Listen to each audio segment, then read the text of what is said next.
الله الرحمن الرحيم الحمد لله رب العالمين والصلاة والسلام على رسوله الكريم اما بعد اعوذ بالله من الشيطان الرجيم بسم الله الرحمن الرحيم. صدر محترم، میرے عزیز بھائیوں اور بزرگوں، حکمت تنظیم ایک نیا موضوع ہے اور اسی لیے میں نے موضوع کے صحیح الفاظ پر اصرار کیا تھا. یہ تنظیم کے بارے میں ہم اب تک جو کچھ سنتے اور بولتے رہے ہیں اس سے ذرا کچھ مختلف قسم کی چیز ہے. اس میں سمع و اطاعت، شورا اور احتساب، نظم و ضبط جیسے موضوعات نہیں ہیں، بلکہ اس سے کچھ مختلف نوعیت کے موضوعات ہیں جن پر کہ میں گفتگو کرنا چاہوں گا. حکمت دعوت اور حکمت انقلاب کے موضوعات تو ایسے ہیں جن سے آپ واقف ہیں، جن پر گفتگویں اور تقریریں بھی ہوتی ہیں اور جو آپ کی گفتگو کا موضوع بھی بنے رہتے ہیں. حکمت دعوت کے معنی یہ ہیں کہ وہ اصول اور وہ تدابیر جن سے کہ دعوت کا کام مؤثر ہو سکے. حکمت انقلاب کے معنی یہ ہے کہ وہ اصول اور وہ تدابیر جن سے کہ انقلاب کی منزل قریب آ سکے اور حاصل ہو سکے.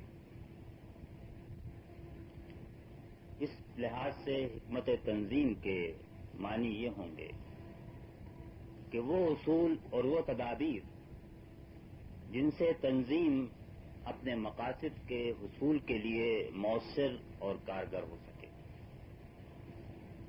یہ بہت مختصراً ہم تعریف کر سکتے ہیں حکمت تنظیم کی. ہر تنظیم کسی مقصد کے لیے قائم ہوتی ہے اور اس مقصد کے حصول میں وہ جتنی مؤثر، افیکٹو اور جتنی کارگر، ایفیشینٹ ہوگی، اتنا ہی وہ تنظیم زیادہ کامیاب ہوگی. اور اس لحاظ سے ہم سب کے لیے جاننا ضروری ہے کہ وہ کون سے اصول اور تدابیر ہیں جن سے تنظیم کو، اور تنظیم سے یہاں میری مراد تنظیم اساتذہ نہیں ہے بلکہ مجموعی طور پہ ایک عام تنظیم کا لفظ مراد ہے. یہ تنظیم جو ہم نے اسلامی انقلاب کے لیے قائم کی ہے، وہ تنظیم اپنے مقصد کے لیے مؤثر اور کارگر ہو سکے. بات یہاں سے شروع کریں کہ تنظیم کیا کرتی ہے اور اس کی اہمیت کیا ہے. عام نقطۂ نظر سے ہم یوں کہہ سکتے ہیں کہ تنظیم کے دو کام ہیں. ایک کام یہ ہے کہ وہ افراد کو جمع کر کے ایک ایسا مجموعہ بنائے جس کی طاقت اور قوت افراد کے مجموعے سے کئی گنا زیادہ ہو. اگر آپ ریاضی کے جمع کے فارمولے سے افراد کی قوتوں اور طاقتوں کو جمع کریں تو تنظیم میں آ کر وہ اضافہ مضاعفہ کئی گنا زیادہ بڑھ جائیں. اس کو اردو کے ایک عام محاورے کے لحاظ سے ہم یوں کہہ سکتے ہیں کہ ایک اور ایک کو جمع کر کے دو بنانا تنظیم کا کام نہیں ہے، بلکہ ایک اور ایک کو 11 بنانا یہ دراصل تنظیم کا مقصد ہے. وہی افراد جو الگ الگ مختلف صلاحیتیں اور قوتیں اور طاقتیں رکھتے ہیں، جب وہ مل جائیں تو مل کر ان کی قوتیں اور طاقتیں اپنے مجموعے سے کئی گنا زیادہ طاقتور اور زیادہ باصلاحیت بن جائیں. اور دوسرا کام یہ ہے کہ وہ کام کہ جو افراد الگ الگ نہیں کر سکتے، وہ کام یہ تنظیم سر انجام دیتی. تنظیم اپنی مختلف صورتوں میں انسان کے ساتھ شروع سے موجود رہی ہے، لیکن یہ بات کہنے میں کوئی مذائقہ نہیں ہے کہ پچھلے 100 سال میں تنظیم نے